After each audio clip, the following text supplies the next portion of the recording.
அன்பார்ந்த இணையதள நேயர்களை மீண்டும் www.qcrc.in என்ற இணையதளத்திற்காக நியூஸ் தமிழ் செய்தி அறிக்கையில் உங்களை சந்திப்பதில் பெருமகிழ்ச்சி அடைகிறோம். இன்று 14 செப்டம்பர் 2009க்கான முக்கிய நிகழ்ச்சிகளை தற்போது பார்க்கலாம். அரசு முறை பயணமாக இந்தியா வந்துள்ள மங்கோலிய அதிபரை பாரத பிரதமர் மன்மோகன் சிங் அவர்களும் இந்திய ஜனாதிபதி பிரதீபா பட்டேல் அவர்களும் ராஷ்டிரபதி பவனில் அரசு முறை ராணுவ மரியாதையுடன் அவர்களை வரவேற்றதாக டெல்லியில் இருந்து தகவல்கள் வெளிவந்து கொண்டிருக்கிறது.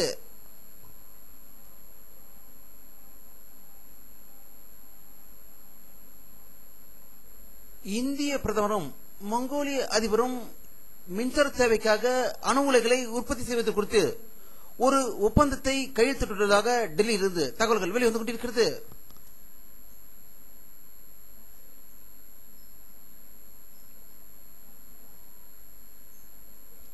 டெல்லியில் நடைபெற்ற மாநில காவல்துறை டிஜிபி மற்றும் ஐஜி ஆகியோரின் மாநாட்டில் பேசிய உள்துறை அமைச்சர் ப. சிதம்பரம் அவர்கள் மாநிலங்களில் உள்ள அரசியல்வாதிகள் தங்களுக்கு வேண்டாத அதிகாரிகளை பல இடங்களுக்கு மாற்றி பந்தாடுவதை நிறுத்த வேண்டும் என்று வலியுறுத்தியதாக டெல்லியில் இருந்து தகவல்கள் வெளிவந்து கொண்டிருக்கிறது.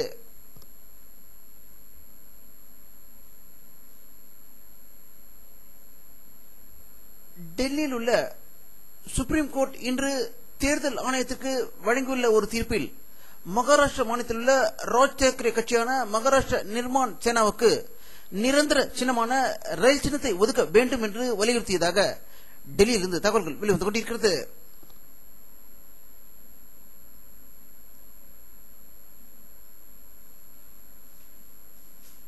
மகாராஷ்டிரா மாநிலத்தில் அக்டோபர் 11ஆம் தேதி நடக்கவிருக்கும் சட்டப்பேரவை தேர்தலின் பிரச்சாரத்தில் ஈடுபடுவதற்காக காங்கிரஸ் கட்சி தலைவர் சோனியா காந்தி இன்று சாதாரண வகுப்பில் விமானத்தில் பயணம் செய்ததாக டெல்லியில் இருந்து தகவல்கள் வெளிவந்து கொண்டிருக்கிறது. ஆனால் அவருடைய மகன் ராகுல் காந்தி தமிழகத்தில் 3 நாள் சுற்றுப்பயணத்தின் போது ஹெலிகாப்டர், தனி விமானம் என்று 10 கோடிக்கு மேல் செலவு செய்து பயணம் மேற்கொண்டார் என்பது குறிப்பிடத்தக்கது.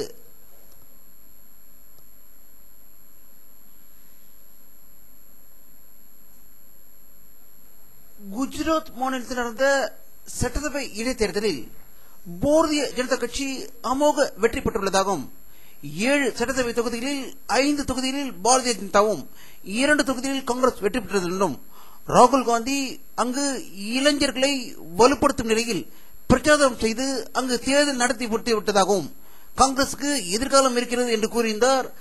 சட்டசபை தேர்தலில் படுதோல்வி அடைந்திருப்பது காங்கிரஸ் அதிர்ச்சி அடைந்திருப்பதாக தகவல்கள் வெளிவந்து கொண்டிருக்கிறது.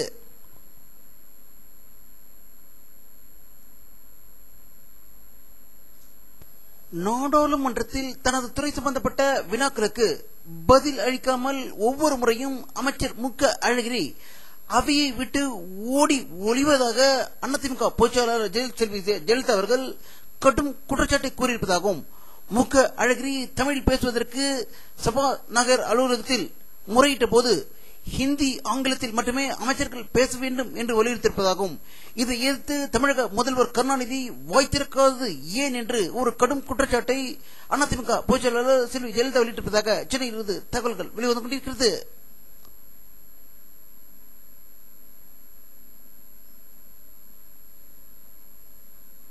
நாளை தமிழக முழுவதும் அண்ணா நூற்றாண்டு விழாவை தமிழக அரசு மிக சிறப்பாக கொண்டாட இருப்பதாகவும் தமிழக முதல்வர் கருணாநிதி அவர்கள் தலைமையில் காஞ்சிபுரத்தில் நூற்றாண்டு நிறைவு விழா நடைபெற என்றும் அதேபோல் மதிமுக பொதுச்செயலாளர் அவர்கள் திருச்சியில் அண்ணா நூற்றாண்டு விழாவை மிக சிறப்பாக நடத்த இருப்பதாகவும் அதிமுக சார்பில் அண்ணாதுரை சிலைகளுக்கு மாலை அணிவிக்கும் நிகழ்ச்சிகள் நாளைக்கு நடைபெற இருப்பதாகவும் தகவல்கள் வெளிவந்து கொண்டிருக்கிறது.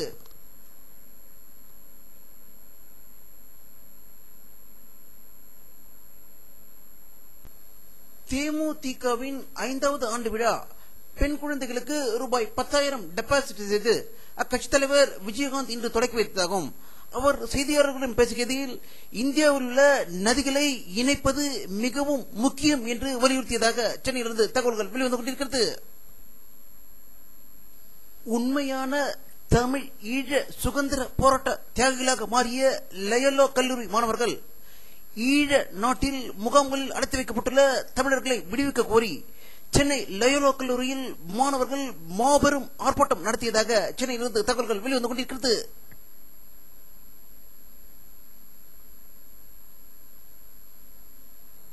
திருக்கழிக்குன்றத்தை சேர்ந்த டாக்டரின் மகன் இதயேந்திரன் சாலை விபத்தில் உயிர் இழந்தவுடன் அவருடைய இதயத்தை பெங்களூரை சேர்ந்த சிறுமிக்கு இதய மாற்று அறுவை சிகிச்சை சேர்ந்த சிறுமி இறந்து விட்டதாக பெங்களூரில் இருந்து ஒரு சோக செய்தி வெளிவந்து கொண்டிருக்கிறது.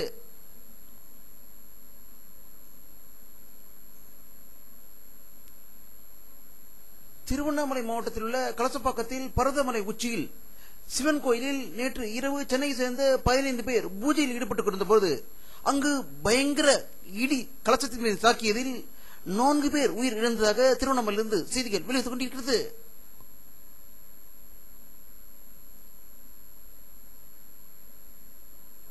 ஆப்பிரிக்க நாடுகளில் ஒன்றான உகாண்டாவில் இரு பிரிவில் ஏற்பட்ட பயங்கர கலவரத்தில் 21 பேர் உயிர் இழந்ததாக உகாண்டா போலீசார் செய்தி வெளியிட்டிருக்கிறார்கள்.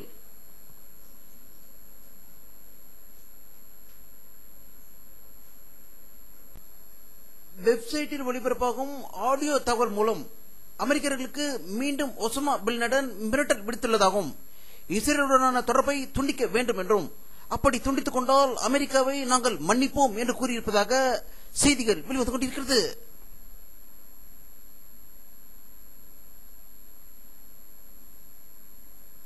சீனாவிலிருந்து இறக்குமதி செய்யப்படும் பொருட்களை அமெரிக்க அரசு தரக்கட்டுப்பாடுகள் மற்றும் விலைகளை ஆராய்ந்து பலவற்றை அவர்கள் தடை செய்வதால் வணிக தொடர்பில் அமெரிக்காவுக்கும் சீனாவுக்கும் இடையே முரண்பாடுகள் அதிகரித்து வருவதாகவும் அமெரிக்காவிலிருந்து இறக்குமதியாகும் பல பொருட்களை சீனா தற்போது ஆராயப் போவதாக ஒரு அதிர்ச்சி தகவலை வெளியிட்டிருக்கிறது.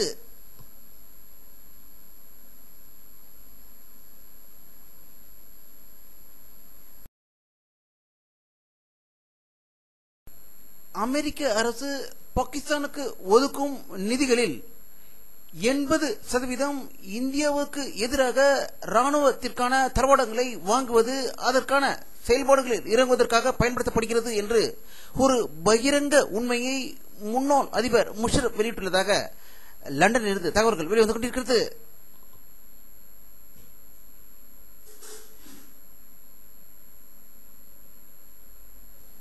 அமெரிக்க ஓபன் டென்னிஸ் போட்டியில் பெண்கள் ஒற்றையர் பிரிவில் பெல்ஜியம் நாட்டை சேர்ந்த கிம் கிறிஸ்டர் சாம்பியன் பட்டத்தை வென்றதாக நியூயார்க்கில் இருந்து தகவல்கள் வெளிவந்து கொண்டிருக்கிறது.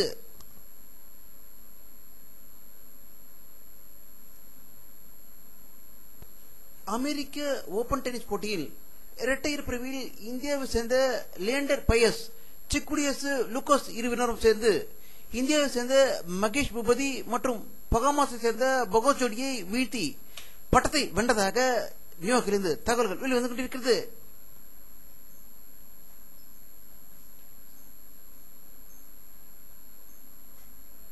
பிரிட்டன் விஞ்ஞானிகள் வெளியிட்டுள்ள ஒரு செய்தி அறிக்கையில் வான்வெளியில் உள்ள 12,500 நட்சத்திரங்களை ஆய்வு செய்ததில் அதில் ஆயிரக்கணக்கான நிலவுகள் இருப்பதாகவும் அந்த நிலவுகளில் குறிப்பிட்ட நிலவுகளில் மனிதன் வாழ்வதற்கு வசதிகள் இருக்கிறது என்று 2014ஆம் ஆண்டில் தெரிந்துவிடும் என்று அவர்கள் செய்தி வெளியிட்டுள்ளதாக லண்டனில் இருந்து தகவல்கள் வெளிவந்து கொண்டிருக்கிறது.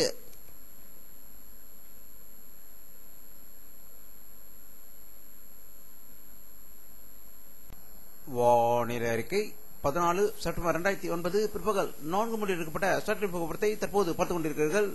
தமிழகத்தில் ஒரு சில இடங்களில் மேகமூட்டங்கள் காணப்படுகின்றன. தென் தமிழகத்தில் மழை பெய்வதற்கான வாய்ப்புகள் இருப்பதாகவே இந்த படத்தில் காணப்படுகிறது. சென்னை அதன் சுற்றுப்புற பகுதிகளில் இன்றும் வெயிலின் தாக்கம் அதிகமாக இருந்ததாகவே தகவல் வெளிவந்து கொண்டிருக்கிறது.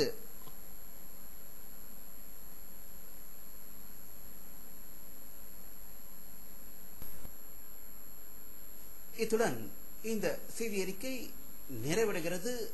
மீண்டும் நியூஸ் தமிழ் செய்தி அறிக்கையில் உங்களை சந்திக்கும் வரை உங்களிடமிருந்து விடைபெறுவது உங்கள் கே பாலாஜி.